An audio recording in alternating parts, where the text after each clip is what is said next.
আর জনম দুঃখিনীরা এতিমের মতন কবরে শুয়ে শুয়ে কাঁদতেছে।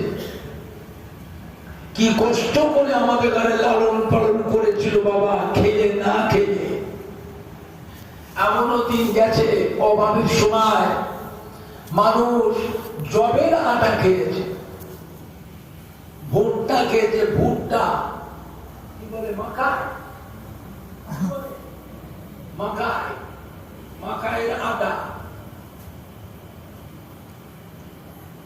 জবের আটা খেয়েছে, ভুট্টা খেয়েছে, মাকাই খেয়েছে, মাইলো খেয়েছে, বজরের খাক খেয়েছে, বজরের খাক। বজরের খাক বোঝে, দেখেছে, খেয়েছ? কত বয়স? 50 বছর হয়নি, হয়নি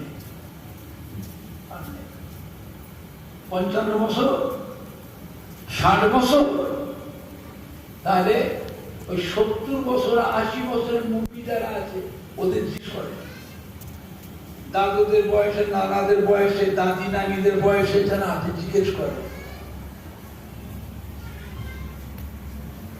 অভাব কাকে বলে? এমনও দিন গেছে অনাহারেও দিন কাটিয়েছে, অভাবের কারণে শুকিয়ে থেকেছে, তবুও তারা ছেলে মেয়ে নাতি পোতাদের কথা মনে করে এই সম্পত্তিগুলো তারা বিক্রি করে গেল না। সোনার মালিকরা, কলিজার টুকরার সন্তানেরা, আল্লাহ পাক আমাদের ঘরে এখন একটু সুখ শান্তি দিয়েছে না দেয়নি? আল্লাহ আপনার ছেলে মেয়েদের, বাচ্চাদের, ভাগনা ভাগ্নিদের, জামাই বেটিদের আরো সুখ শান্তি দেন। জোরে বলুন আল্লাহুম্মা আমিন। জোরে বলেন না আল্লাহুম্মা আমিন। সুখ শান্তি পেয়ে বাবা অতীতের কথা ভুলে যাবেন না। জনম দুঃখিনীরা আজ তারা কবরে শুয়ে এতিমের মতো পড়া পড়ে কাঁদতেছে। শুধু একটু দোয়া রাখা, সন্তান হয়ে, নাতি হয়ে তাদের জন্য কিছু দায়িত্ব কর্তব্য আছে না? না, দুনিয়ার মধ্যে বেহেশতের বাগান আর একটা জায়গা আছে। কোথায়? মা বাইনা মিম্বরি ওয়া রাউসাতি রাউযাতুম মির রিয়াযিল জান্নাহ। মদিনার মসজিদে নববী শরীফের ভিতরে যে জায়গাটাতে আমার আপনার নবী, নূর নবী, দয়ার নবী হুজুর জায়গাটায় ইমামতি করতেন।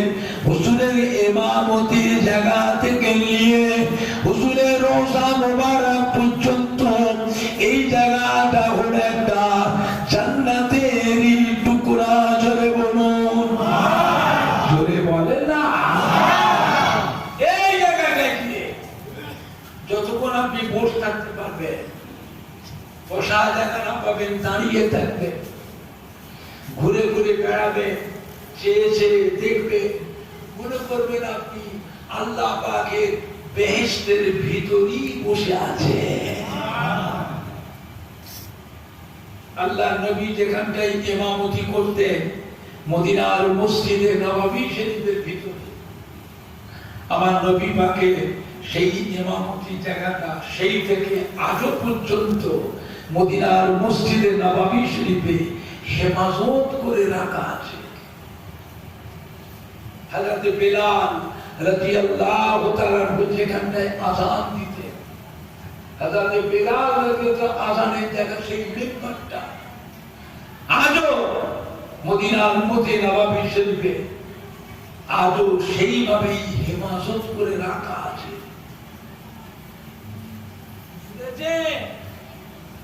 আমার ভাইজানরা, বাপজানেরা, বয়স কম থাকতে থাকতে যাবে, শরীরে ক্ষমতা থাকতে থাকতে যাবে,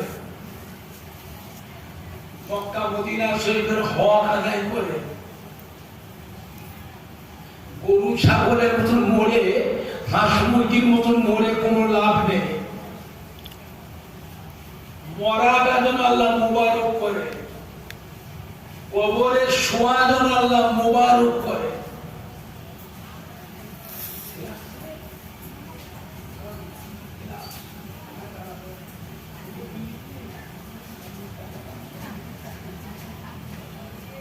বুঝতে পেরেছেন আমার ভাইজানরা, বাপজানেরা, যুবকেরা, আমাদের সোনার মানিকরা, আল্লাহ নেই ফরমাতে যে ব্যক্তি আমার ওফাতের পরে আমার মাজারের কাছে আসলো, আমার মাজারে সে সালাম দিয়ে গেল, আমার মাজারটা জিয়ারত করলো, সে জানো আমি রাসূলুল্লাহ সাল্লাল্লাহু আলাইহি ওয়াসাল্লাম আমার সাথে জীবিত জিন্দা মুলাকাত করে গেল। জোরে বলো সুবহানাল্লাহ। জোরে বলেন না সুবহানাল্লাহ।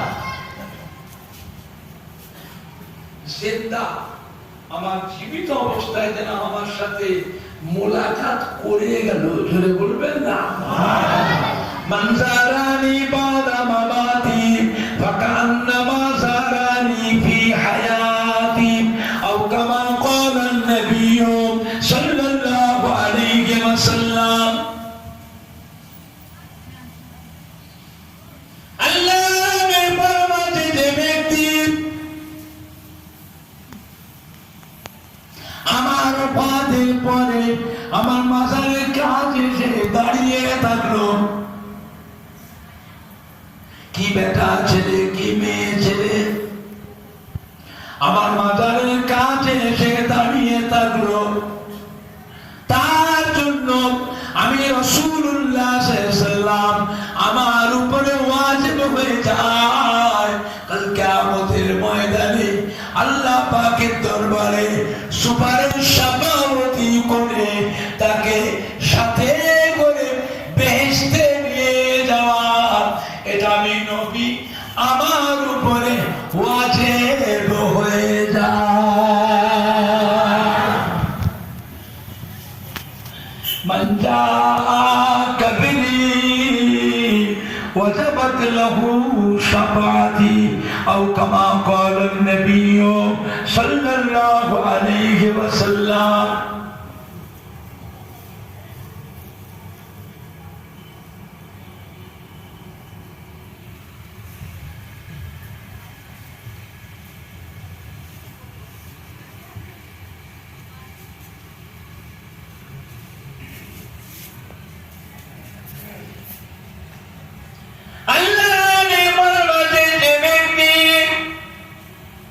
মদিনার মসজিদে নববী শরীফের 40 ওয়াক্ত নামাজ বা জামাতের সাথে আদায় করলেন, কিয়ামতের কঠিন হাসরের দিনে আমি রাসূলুল্লাহ সাল্লাল্লাহু আলাইহি ওয়াসাল্লাম তাকে সাথে করে নিয়ে আল্লাহর বেহেশতে নিয়ে যাব। জোরে বলেন না, একেবারে বেহেশতের গ্যারান্টি দিয়ে দিয়েছে।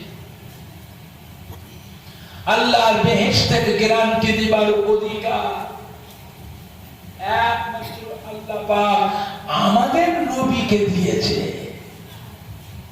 অন্য কোন নবী আলাইহিস সালামকে আল্লাহ দেননি। এমনি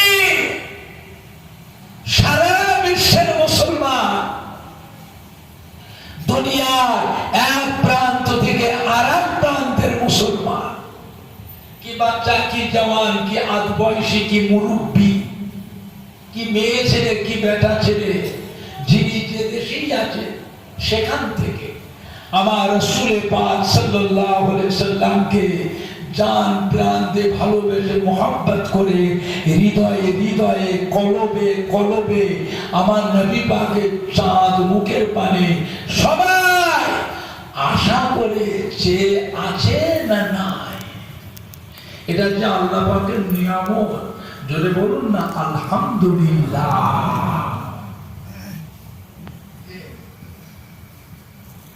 নবীকে মানবে, মানার মতো মানতে হবে। নবী আমার পাক, আপনাকে পাক সাফ অবস্থায় থাকতে হবে। বিড়ি খাবে নানান লোকের নোংরামি কাজ করবে আর নবীর দিদার পাবে, তোর মা ওই ঝেঁটা।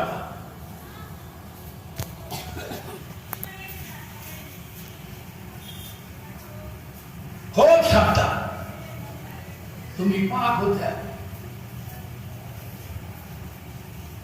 বলে নবী হাজির, নবী হাজির, নবী হাজির নাজির, নিশ্চয়ই হাজির নাজির, সব জায়গায় নয়, এর মধ্যে কিছু খারাপ জায়গা আছে না, নাই কথা বলে না। আল্লাহ হাজির নাজির, আল্লাহ হাজির সব জায়গায়, সব জায়গায়। কিছু খারাপ জায়গা আছে না, নাই কথা বলে না। আল্লাহ সব জায়গায়। এই বুদ্ধি শিখেছ কাদের কাছে? ভেড়ার দল, মূর্খ জাহেল, বিড়ো খাচ্ছে, বিড়ি মুড়িও খাচ্ছে, খা জম্মের খাওয়া খা, ওদের কপালে মুড়ির ছাড়া ধরে মনে রেখে দিস। খুব সাবধান। আল্লাহ পাক, নবী পাক সব জায়গায় হাজির। এমন জায়গা আছে, খারাপ জায়গা আছে না, নাই, সেখানে কিন্তু হাজির নয়।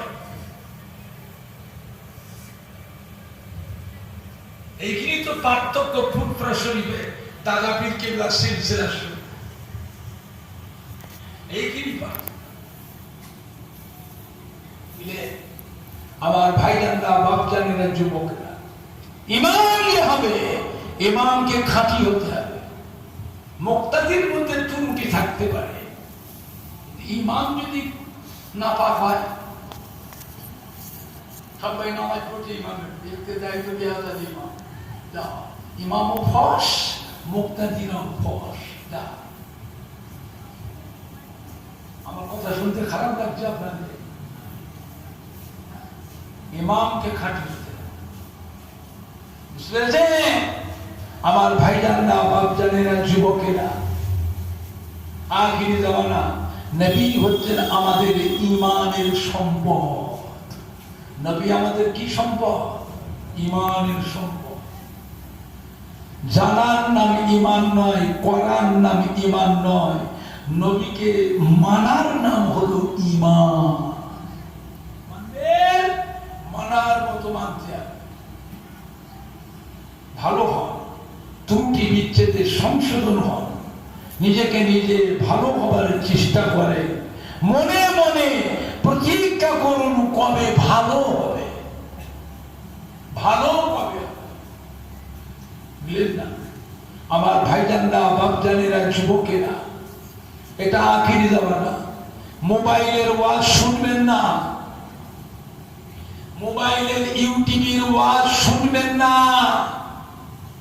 এই মোবাইলের ইউটিউবে যে সমস্ত বক্তারা ওয়াজ করে, এই বক্তাগুলো কিন্তু আহলে সুন্নাতুল জামাতের নয়, এরা অন্য দলের বক্তা। 10টা ভালো কথা বলে, 2টো এমন কথা বলে, সেই কথাগুলো মানলেই ঈমান চলে যাবে। নবীর নামে বেয়াদবি বেয়াদবি কথা বলছে মোবাইলে। নবীর মাজার বলা যাবে না, রওজা বলা যাবে না, নবীর কবর বলতে হবে কবর। নবী আমাদের মতো মানুষ, নবীকে নূরের নবী বলা চলবে না, নবী হলো মাটির নবী, নবী আমাদেরই ভাই। বলেন না নাউযুবিল্লাহ। ইয়া নবী সালাম আলাইকা পড়া হলো শিরক, লা ইলাহা ইল্লাল্লাহ মুহাম্মাদুর রাসূলুল্লাহ একসঙ্গে পড়াটাও হলো শিরক। যদি বলেন না নাউযুবিল্লাহ। সবে বারাতের নামাজ নাই, রোজা নাই, সবে মেরাজের নামাজ নাই, রোজা নাই, লাইলাতুল আশুরা মুহররম মাসের নামাজ নাই, রোজা নাই, আখিরি 4 সোমবার নামাজ নাই, রোজা নাই, সবে বারাতের রাতে মসজিদে নামাজের জন্য ভিড় করা থেকে বেশ্যাখানায় গেলে, বেশ্যাখানায় গেলে আরো বেশি শান্তি পাওয়া যায়। বলে বলেন না নাউযুবিল্লাহ। নাউযুবিল্লাহ। এরা মুসলমানরা কাফের, এরা মুসলমানরা কাফের। কি ভাষা দেখে তো মনে হয় ফেরেশতা। ওপর দিয়ে কবা, ওপর দিয়ে কবা, ওপর দিয়ে কবা, ওপর দিয়ে কবা, কবা, ওপর দিয়ে কবা। হাটে বাজারে রাস্তায় সাত সকালে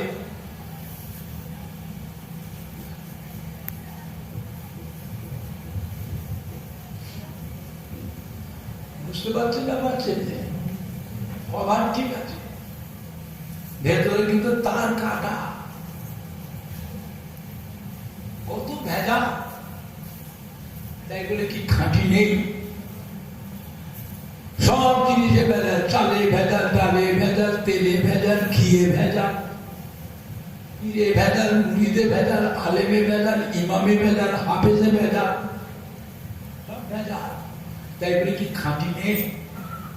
কথা বলে না, খাঁটি নেই। খাঁটি না তো সব লোক মরে যাবে, লোক মরে যাবে।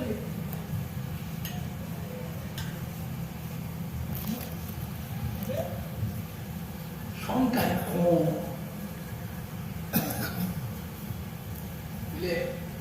আমার ভাইজানরা, বাপজানেরা, যুবকেরা, আল্লাহ নবী বলে দিলে ইহুদি নাসারাদের জমানায় ৭২ দলে মানুষ বিভক্ত ছিল। আমার উম্মতের মধ্যে ৭৩ দলে বিভক্ত হবে। ইহুদি নাসারা তাদের জমানায় ৭২ দলে মানুষ ভাগ ছিল। আমার উম্মতের মধ্যে ৭৩ দলে বিভক্ত হবে। আল্লাহ নবী বললেন কুল্লুহুম ফিন্নারে ইল্লা ওয়াহিদাতুন ফিল জান্নাহ। সমস্ত দলই জাহান্নামী দল হবে, একটা দল জান্নাতি হবে। সাহাবায়ে কেরামরা এই কথা শুনে চিন্তিত হয়ে পড়লেন, ইয়া রাসূলুল্লাহ, আমরা কি করে বুঝবো সেটা কোন দল? টুপি তো সবের মাথায় আছে, সব দলের মাথায় টুপি, আবার টুপি ছাড়াও আছে, টুপিওয়ালাও আছে, দাড়িওয়ালাও আছে, দাড়ি কাটাও আছে, জব্বাওয়ালাও আছে, খাটো জামাও আছে, নামাজওয়ালাও আছে, নামাজ ছাড়াও আছে। এটা সব দলই আছে। কেউ বলতে পারবে না যে আমাদের দলের লোকগুলো সব ফেরেশতা। কথা বুঝতে পারছেন না? পারছেন না? এটা কেউ বলতে পারবে না।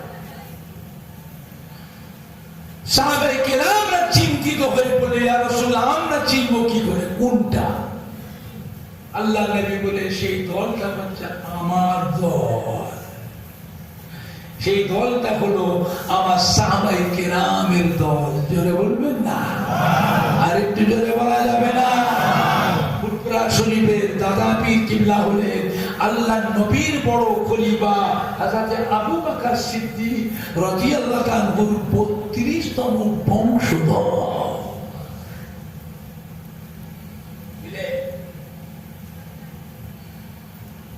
সব পিসা, সব হুজুর সাহেব, সব এক পিড়ি, দু পিড়ি, তিন পিড়ি উপরে দেখবেন আর পোস্ট অফিস নেই। পোস্ট অফিস বলে দু পিড়ি, তিন পিড়ি উপরে দেখবেন আর পোস্ট অফিস নেই। ফুরফুরা শরীফের দাদা পীর থেকে আল্লাহ নবী পর্যন্ত মাঝখানে একটাও ফাঁকা নেই। তবকা তবকা তবকা তবকা দিয়ে আবু বকর সিদ্দিক, আবু বকর সিদ্দিক আল্লাহ নবীর হাতের সঙ্গে গিয়ে হাত ঠেকেছে। জোরে বলবেন না? বলে সর্বপ্রথমে আল্লাহ রব্বুল আলামিনের সম্মুখে কে যাবে? কি হলো? আল্লাহ পাকের নাম হবে কাহার। ইয়া আল্লাহ ইয়া কাহার। আল্লাহ ডাকবেন আমাদের নবীকে, হাবিব আপনি আসেন। আমার নবী পাক আসবে, কিয়ামতের মাঝ বার করেছে আমার নবীকে আল্লাহ বলে থামে, আসবেন না, দাঁড়ান। আমার হাবিব